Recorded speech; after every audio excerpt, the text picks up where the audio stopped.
ధర్మపీఠం కార్యక్రమానికి స్వాగతం. ఈరోజు సిసిఐ ప్రెసిడెంట్ ఎన్నికైన సందర్భంగా మన స్టూడియోకి భీమిరెడ్డి గారు ఇచ్చారు. భీమిరెడ్డి గారితో పాటు అలానే మన ధర్మపీఠం అధినేత మాజీ జిల్లా న్యాయమూర్తి నేరేళ్ల మాల్యాద్రి గారు ఉన్నారు. వారితో మనం మాట్లాడతాం. వారిద్దరూ కలిసి భీమిరెడ్డి గారి యొక్క ప్రస్థానం గురించి చర్చిస్తారు. ఆ చర్చలో మనం కూడా పాల్గొన్నాం. ఆ చర్చ సారాంశం ఒకసారి అందరం చూద్దాం.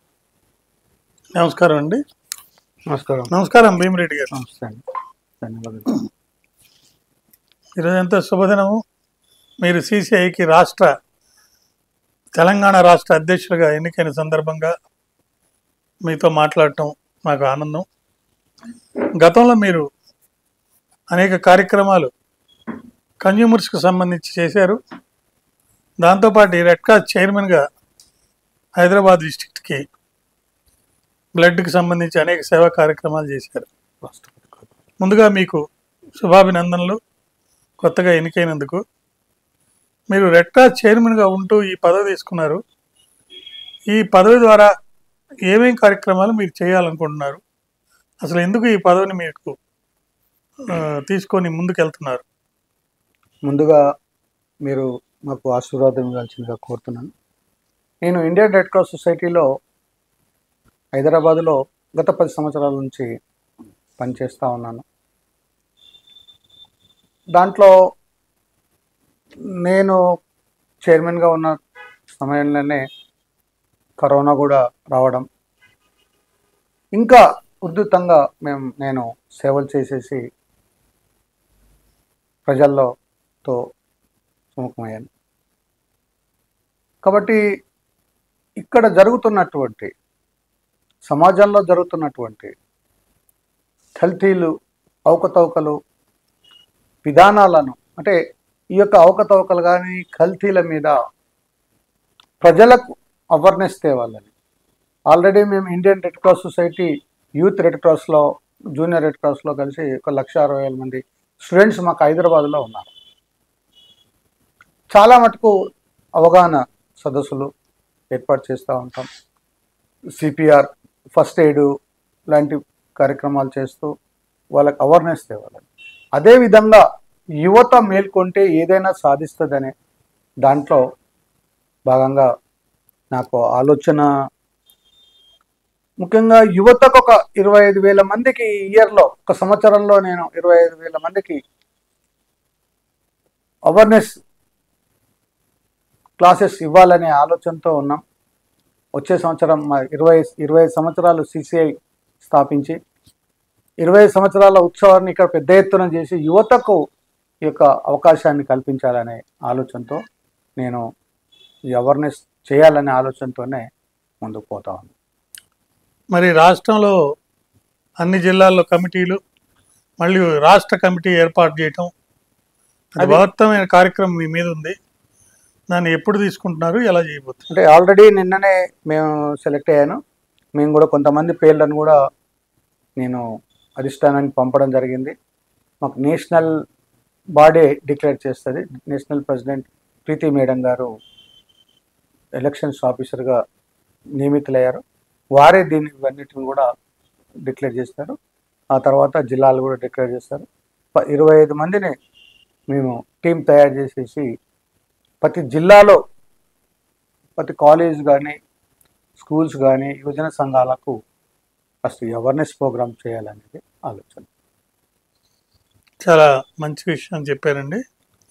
రాబోయే రోజుల్లో మీరు తీసుకునే అనేక కార్యక్రమాలకు సంబంధించి మీకు పూర్తి సహాయ సహకారాలు అందించి రాష్ట్రంలో విలువలు కలిగినటువంటి ఆహారాన్ని, విలువలు కలిగినటువంటి సేవల్ని ప్రతి సామాన్యుని దగ్గర నుంచి ధనికుడు దాకా, అసలు కన్జ్యూమర్ కానివాడంటూ ఎవడు ఉండడు. ఏదో సందర్భంలో కన్జ్యూమర్ అవుతాడు.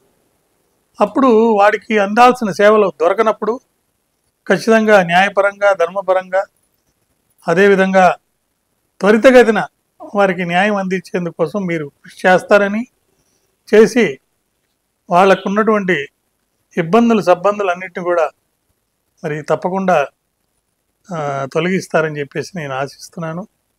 అదేవిధంగా మరొక ముఖ్యమైనటువంటి విషయం ఏంటంటే, మీ కన్జ్యూమర్ సిసిఐ కనుక ఎఫెక్టివ్గా పనిచేస్తే, ఫెయిర్గా పనిచేస్తే మీకు ఇన్వెస్టిగేషన్ చేసే పవర్స్ కూడా ఉంటాయి. ఒక సమస్య వచ్చినప్పుడు దానికి సంబంధించి పూర్వపరాలు పరిశోధన చేసి దానికి సంబంధించి ఎక్కడ, ఎందుకు, ఎలా, ఎవరి వల్ల తప్పు జరిగింది, అది కన్జ్యూమర్ ఫాల్టా, లేకపోతే సర్వీస్ రెండర్ చేసేవాడి ఫాల్టా, లేకపోతే మ్యానుఫ్యాక్చర్ డిఫెక్టా, ఏదనేది తెలుస్తుంది. అదేవిధంగా ఇప్పుడు కొత్త కన్జ్యూమర్ యాక్ట్లో కొన్ని నేరాలకి డెత్ పెనాల్టీ కూడా పెట్టారు. అంటే కొత్త కన్జ్యూమర్ యాక్ట్ ఎంత పవర్ఫుల్ అయ్యిందనేది మనకు తెలిసింది.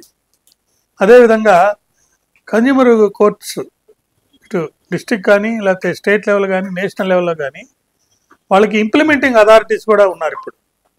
దాంతోపాటు ఇంప్లిమెంటింగ్ అథారిటీతో పాటు మరొక ముఖ్యమైన విషయం ఏంటంటే, ఏదో ఒక సందర్భంలో రాజీ చేసుకునే దానికి కూడా అవకాశాలు ఉన్నాయి. అదేవిధంగా ఇప్పుడు కొత్త లా ప్రకారము ఈ జ్యూరిడిక్షన్ జిల్లాలకు కానీ, లేకపోతే నేషనల్, స్టేట్ లెవెల్లో కానీ పెంచేశారు. మరియు కొన్ని తీర్పుల్లో ఇప్పుడు వచ్చిన వాటి ప్రకారం మీకు ఎంత నష్టపరిహారం అనే దాన్ని బట్టి మీరు కోర్టు ఫీజు కట్టడం కానీ, లేకపోతే ఏ కోర్టుకి వెళ్ళటం కానీ సివిల్ కోర్టుల్లో తెలుస్తుంది. కానీ కన్జ్యూమర్ కోర్టులో అలా కాదు. మీ చేత ఎంత ఖర్చు పెట్టబడింది, ఒక డాక్టర్ దగ్గరికి వెళ్ళారు, మీరు 5,000 రూపాయలు మాత్రమే ఫీజు ఇచ్చారు, కానీ మీకు జరిగిన నష్టం 50 lakhs అనుకున్నాం. మీరు 50 lakhs రికవరీ కోసం వేస్తే కూడా మీరు 50 lakhsకి జ్యూరిడిక్షన్ కోర్టుకు పోయేదానికి లేదు. మీరు ఖర్చు పెట్టిన అమౌంట్ ఎంత ఉంటే అంతకి 500 రూపాయలు కన్సల్టేషన్ ఫీజు ఇస్తే ఆ కన్సల్టేషన్ ఫీజుకి సంబంధించిన మీరు కట్టినటువంటి డబ్బుకు సంబంధించినటువంటి వాల్యూని బట్టి కోర్టుకు వెళ్ళే పరిస్థితి.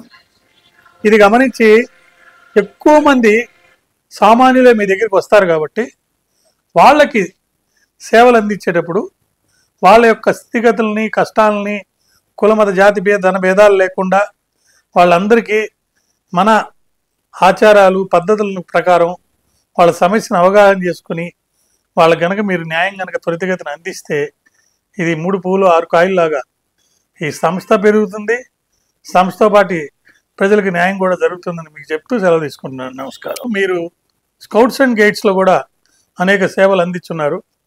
మీరు హైదరాబాద్ జిల్లాకి డిస్ట్రిక్ట్ ప్రెసిడెంట్గా ఏమేం కార్యక్రమాలు చేపట్టబోతున్నారు, మరి ఏమేమి, ఎంతమందిని కమిటీలో పెట్టుకుంటున్నారు, అసలు ఏంటి స్కౌట్స్ అండ్ గైడ్స్ యొక్క ముఖ్య ఉద్దేశం? సామాన్యులకి ఎంతో కొంత సేవ చేసి, చిన్నదైనా సరే పెద్దదిగా మంచిగా సేవ చేస్తూ, ఫర్ ఎగ్జాంపుల్ ఇప్పుడు రైల్వే స్టేషన్స్లో వాటర్ ఇస్తుంటారు, లేదంటే ఎక్కడైనా కరోనా లాంటి ప్లేసెస్ వస్తే అక్కడికి రెడ్ క్రాస్ కంటే ముందు ఇది వెళ్తుంది. ఇప్పుడు భారతీయ స్కౌట్స్ వాళ్ళు బిలో 25 yearsకి మరి గవర్నమెంట్ తరపున గవర్నర్ ఆధ్వర్యంలో చేసే కార్యక్రమాలు ఉంటాయి.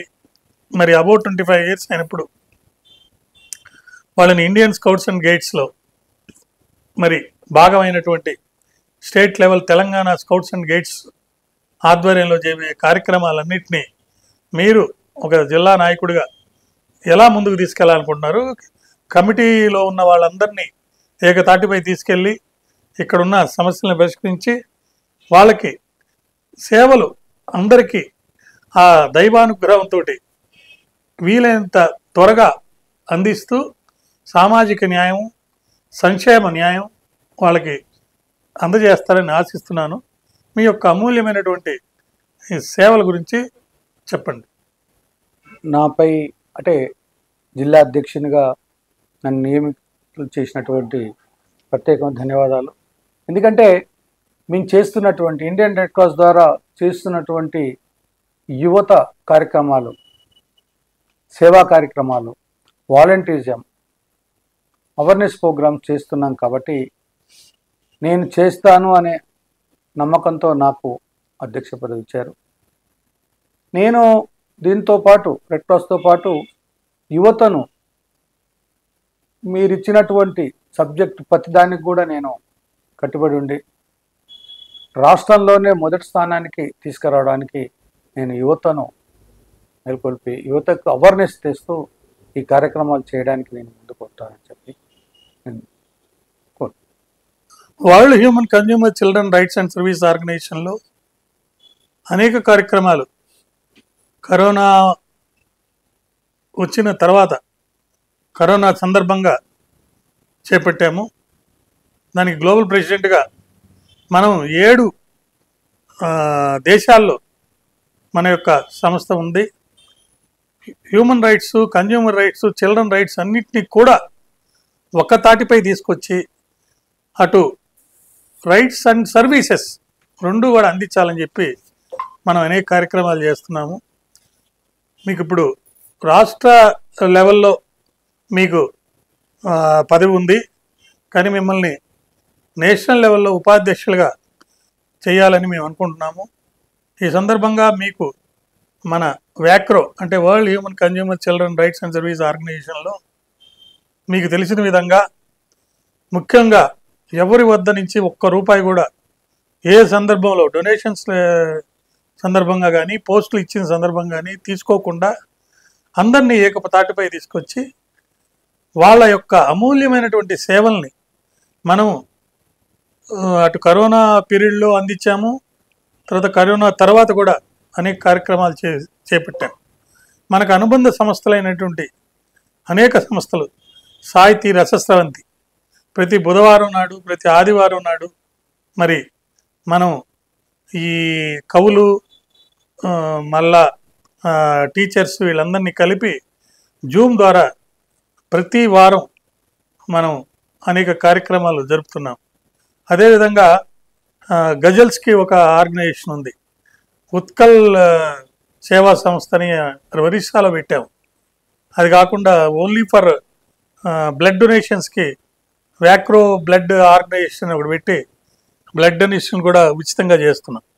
ఇన్ని కార్యక్రమాలు చేస్తున్న ఈ సందర్భంలో మీకు నేషనల్ లెవెల్లో చేయాలని మీకు ఎందుకు ఆ తపన వచ్చింది? ఆ నేషనల్ లెవెల్లో అన్ని రాష్ట్రాలు కోఆర్డినేట్ చేసి ఎలా ముందుకు తీసుకెళ్లాలని ప్లాన్ చేస్తున్నాం. అంటే నేషనల్ లెవెల్లో అనే దాంట్లో ఒకటే ఆలోచన ఏంటంటే ప్రతి రాష్ట్రంలో జరుగుతున్నటువంటి కార్యక్రమాలను అవగాహన చేసుకుని మన రాష్ట్రంలో మన యువతకు మార్గదర్శనం చూపించడానికి కోసానికి అంటే బాధ్యత ఉంటే దాన్ని తీసుకోవడానికి అవగాహన చేసుకోవడానికి అవకాశాలు ఉంటాయి. కాబట్టి యువత అనేది మొదటిగా ముఖ్యం. మనకి ఏ సంస్థ, ఏ ఎన్జిఓ అయినా ఏదైనా యువత ఉంటే ఏదైనా సాధించవచ్చు అనే దాంట్లో నా ఆలోచన, నా భావన. కాబట్టి యువతను ఎంకరేజ్ చేసి యువతకు అవగాహన కల్పిస్తే ఏదైనా సాధించవచ్చు అనేది నా అభిప్రాయం. మ్యాక్రో గ్లోబల్ ప్రెసిడెంట్గా ఇంతకాలం అనేక సేవలు అందించిన ఈ సందర్భంలో కొత్తగా అన్ని కమిటీలు రివైజ్ చేస్తున్నాము. అన్నీ రివైజ్ చేసి వీటిలో అనుకున్న విధంగా మన లక్ష్యాలని త్వరితగతిన చేరేందుకోసంగా ముందు ప్రమాణ స్వీకారోత్సవాలు జరుపుతాము. ఆ తదనంతరం జిల్లాల్లో ఉన్న అందరినీ కూడా ఇక్కడ తెలంగాణ హెడ్ క్వార్టర్స్లో సమావేశపరిచి ప్రపంచ తెలుగు మహాసభలు వ్యాక్రో తరపున జరపాలని ఒక నిర్ణయం ఆల్రెడీ తీసుకొని ఉన్నాము. అది కూడా ఏమాత్రం డబ్బు ఖర్చు పెట్టకుండానే చేయాలనేది మా యొక్క తపన. దాంట్లో మొట్టమొదటి ప్రారంభోత్సవం అనేది ఒక పబ్లిక్ హాలిడే రోజు హైదరాబాద్లో జరుగుతుంది. దాని తదనంతరం ఒక వారం రోజులు జూమ్ ద్వారా ఆ మీటింగ్స్ అన్నీ జరుపుతారు. తర్వాత నెక్స్ట్ ఆదివారం నాడు విజయవాడలో మినీ ఫిజికల్ మీటింగ్ జరుగుతుంది. ఆ విజయవాడ తర్వాత వైజాగ్లో జరుగుతుంది. వైజాగ్ తర్వాత అది ఒరిస్సాలో జరుగుతుంది. దాని తదనంతరం కెనడా, యుఎస్ఏలో సామాన్య మానవుడు అంటే తెలుగు మాతృభాష మీద ప్రేమ ఉన్నాడు, మాతృమూర్తి మీద, మాతృభూమి మీద ప్రేమ ఉన్న వాళ్ళందరూ కూడా ఉచితంగానే ఏ మాత్రం ₹1 కూడా ఖర్చు పెట్టకుండా వీటి కోసం పాటుపడేటట్టు చేయాలనేది మన తపన. అది ఖచ్చితంగా మీ ప్రమాణ స్వీకారము మరియు ఈ ప్రపంచ తెలుగు మహాసభలు ప్రారంభోత్సవం కూడా ఒకే రోజు జరుగుతుందని మీకు నేను మనవి చేస్తున్నాను. ఈ సందర్భంగా మీకు నేను ముఖ్యంగా తెలియజేసేది ఏంటంటే, మన సంస్థ యొక్క ముఖ్య ఉద్దేశమైనటువంటి సేవలు మరియు హక్కుల పరిరక్షణ, అది చిల్డ్రన్, కన్జ్యూమర్ అండ్ హ్యూమన్, చాలా ఇంపార్టెంట్. అని చాలామంది అడుగుతుంటారు, డబ్బు ఖర్చు లేకుండా ఒక్క పైసా కూడా ఎవరి దగ్గర తీసుకోకుండా మరి మీరు సేవలు ఎలా అందిస్తున్నారు, ఎలా అందజేయబోతున్నారని. దానికి సమాధానం ఏంటంటే, మనము కరోనాలో స్టార్ట్ చేసినప్పుడు మొట్టమొదట హైదరాబాద్కే పరిమితమయ్యి కార్యక్రమాలు చేపట్టాం. కానీ కరోనా పీరియడ్లో పరిచయాలు, లేకపోతే మనం అప్పుడు జూమ్ ద్వారానే, వాట్సాప్ ద్వారానే మనం క్లాసెస్ పిల్లలకి ఇంగ్లీష్ లెర్నింగ్ కానీ మ్యాథమెటిక్స్ కానీ చెప్పి యూట్యూబ్లో అవన్నీ రిలీజ్ చేసాం. అప్పుడు పరిచయం వాళ్ళందరూ సుమారు 7,500 మంది ఇప్పుడు సభ్యులుగా ఉన్నారు. ఒకరినొకరు ఈరోజు కలవకపోయినా కూడా ఈ సభ్యులందరూ కూడా ఎక్కడికక్కడ కమిటీలు ఏర్పాటు చేసుకొని వాళ్ళు చేసే కార్యక్రమాలన్నీ మనకు ఫోటోల ద్వారా, వీడియోల ద్వారా పెడుతున్నారు. మనము నేషనల్ లెవెల్లో, ఇంటర్నేషనల్ లెవెల్లో ఒక 2-3 పథకాలు మనం అనౌన్స్ చేస్తున్నాం. మొట్టమొదటిది, సంవత్సరానికి ఒక రోజు మీ ప్రాంతంలో ఉన్నటువంటి ఒక మహనీయుల యొక్క విగ్రహాల దగ్గరికి వెళ్ళి అది క్లీన్ చేసి అక్కడ పూలు పెట్టి వాళ్ళ గురించి చెప్పుకొని వాళ్ళు చేసిన త్యాగాల గురించి చర్చించుకోవటం. ఇది సంవత్సరానికి ఒక రోజు జరుగుతుంది. అదేవిధంగా సంవత్సరానికి ఒక రోజు మీ దగ్గర ఉన్నటువంటి ఏ కొద్దిపాటి అటు అమౌంట్ కానివ్వండి, భోజనాలు కానివ్వండి, పుస్తకాలు కానివ్వండి, ఏదైనా సరే ఎవరికో ఒకరికి మీరే మీ స్వహస్తాలతోటి దానం ఇచ్చి ఒక త్యాగదనులై మన సంస్కృతిలో భాగంగా భగవంతుని అనుగ్రహాలు పొందుతారు. ఇది సంవత్సరానికి ఒక రోజు జరుగుతుంది. మేము ఒక్క కాల్ ఇస్తే 7,700 మందికి భోజనం ఏర్పాటు చేసిన సందర్భం ఉంది. అంతకంటే గొప్ప విషయం ఏముంటుంది? ప్రతివాడు అనుకొని 2 ఇడ్లీలు ఒకరికి ఇచ్చినా కూడా 7,700 మందికి మనం సేవ చేసిన వాళ్ళం అయ్యాం. అదేవిధంగా ఈ సంస్థలో డబ్బు ఖర్చు పెట్టకుండా శాలువాల బదులు దుప్పట్లు ఇవ్వడం అనేది పెట్టాం. ఆ దుప్పటి ఎవరికైతే మనం కప్పుతామో ఆ దుప్పటి తీసుకెళ్ళి ఒక పేదవాడికి చేసేయాలి. ఇలాంటి అనేక కార్యక్రమాలు మనం చేపట్టి దీని ద్వారా అటు వ్యవస్థలో ఉన్నటువంటి అధికారులను అప్రోచ్ అయ్యి అనేక సేవలు చేశాం. ఉదాహరణకి కరోనా పీరియడ్లో ఖమ్మంలో ఒక చిన్న పాప కన్న తర్వాత పెంట కుప్పలో పడేస్తే అది టేకప్ చేసి ఇటు state president scouts and guides తరఫున, యాక్రో గ్లోబల్ ప్రెసిడెంట్గా ఆ పాపను కాపాడాం. కలెక్టర్తో మాట్లాడి ఆ పాపని హాస్పిటల్లో చేర్పించి తర్వాత ఇప్పుడు ఆ పాప చదువుకుంటుంది. అట్లా కరోనా పీరియడ్లో ఒక లెక్చరర్, ఒక ఆయన చనిపోతే వాళ్ళ వైఫ్, ఆమె లెక్చరర్ అయితే ఆమె కూడా ఉద్యోగం పోగొట్టుకుంటే వాళ్ళ పిల్లలకి, ఆమెకి అప్పుడు రీడ్జీ స్కూల్లో కంప్యూటర్స్ దీంట్లో సెషన్ ఇవ్వటం, అడ్మిషన్ ఇవ్వటం, ఇట్లా అనేక కార్యక్రమాలు మనం కరోనా పీరియడ్లో చేయటం జరిగింది. కాబట్టి ఉచితంగా కూడా సేవ చేయొచ్చు. సేవ చేసేదానికి కావాల్సింది ఒక మంచి గుణం, ప్రతి ఒక్క సెకండ్ని సద్వినియోగం చేసుకునే ఒక భావన. ఆ సద్వినియోగం చేసుకునే దాంట్లో భాగంగా ఆ భగవంతుని అనుగ్రహం పొందేందుకోసం, భగవంతుని ప్రేమిస్తూ భగవంతుని ఆనందపరిచేందుకోసం భగవంతునికి ఇష్టమైన పనులు చేయటం. ఆ ఇష్టమైన పైన ఏంటంటే, మొట్టమొదటిది కొంతైనా ఇతరులకి ఆనందం వచ్చేది, ఇతరులకి మంచి జరిగేది చేయటం. అదేవిధంగా ఆ మంచి చేసేటప్పుడు మనం పొందే ఆనందంతో అందరితో ఆనందాన్ని పంచుకొని మనలో ఉన్నటువంటి కొన్ని విశిష్టమైనటువంటి గుణాలని తెలుసుకొని వాటి యొక్క విలువల్ని అందరికీ చెప్తూ మన ప్రతిభని పెంచుకుంటూ, అందరిలో ప్రతిభని పెంచుతూ, మన తప్పులు మనం తెలుసుకొని ఆ తప్పులు మరలా జరగకుండా, ఆ తప్పుల యొక్క జరిగిన సందర్భాన్ని విశ్లేషణ చేసుకొని ఇంకెవరైనా దానికి కారకులైతే వాళ్ళతో కూడా చర్చించి అందరం కలిసి ఏకాముఖలై ముందుకెళ్ళటం. ఇలా అనేక కార్యక్రమాలు WHCCRSO ద్వారా జరపడం జరిగింది. అనేక మంది గొప్పవాళ్ళు ఈ సంస్థల్లో పనిచేస్తున్నారు.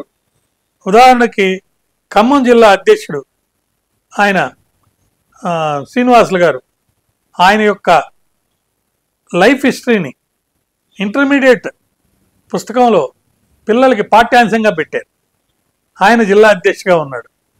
అదేవిధంగా మిసెస్ యూనివర్స్ రోహిణి నాయుడు గారు నేషనల్ ప్రెసిడెంట్గా ఉన్నారు ఉమెన్ వింగ్కి. ఇంకా చాలామంది గొప్పవాళ్ళు, పెద్దవాళ్ళు, మంచివాళ్ళు అనేక మంది అనేక కార్యక్రమాలు ఈ సంస్థ ద్వారా ఏర్పాటు చేసి సేవలు అందిస్తున్నారు. కొంత ఆలస్యంగా అయినా, అతి తక్కువ చిన్న సేవ అయినా సరే అందిస్తున్న దీన్ని ఇంకా ఉవ్వెత్తున ముందుకు తీసుకెళ్లేదానికి త్వరలో జరిగే ప్రమాణ స్వీకారంలో మిమ్మల్ని నేషనల్ లెవెల్లో ఉపాధ్యక్షులుగా మా వాళ్ళందరితో చర్చించి మీకు ఆ పదవిని ఏర్పాటు చేస్తామని చెప్తున్నాము. అదేవిధంగా వ్యాక్రోలో ఇంకా కమిటీలన్నీ త్వరలో ఏర్పాటు చేస్తాము.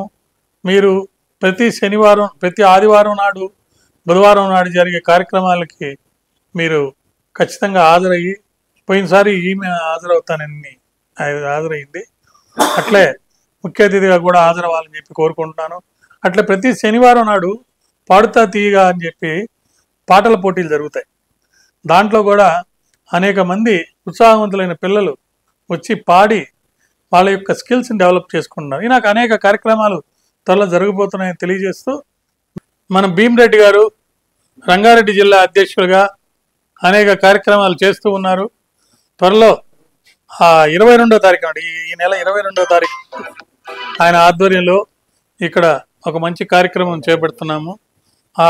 జరిగిన సందర్భంగా మిగతా కమిటీ మెంబర్స్ అందరితోటి కలిపి ఖచ్చితంగా మంచి కార్యక్రమం చేయాలని కోరుకుంటున్నాను. మిమ్మల్ని ఈ సందర్భంగా ఈ విధంగా చర్చించడానికి ఆ భగవంతుని యొక్క అనుగ్రహంతో జరిగిన దానికి ఆనందిస్తూ సెలవు తీసుకున్నాను. నమస్కారం.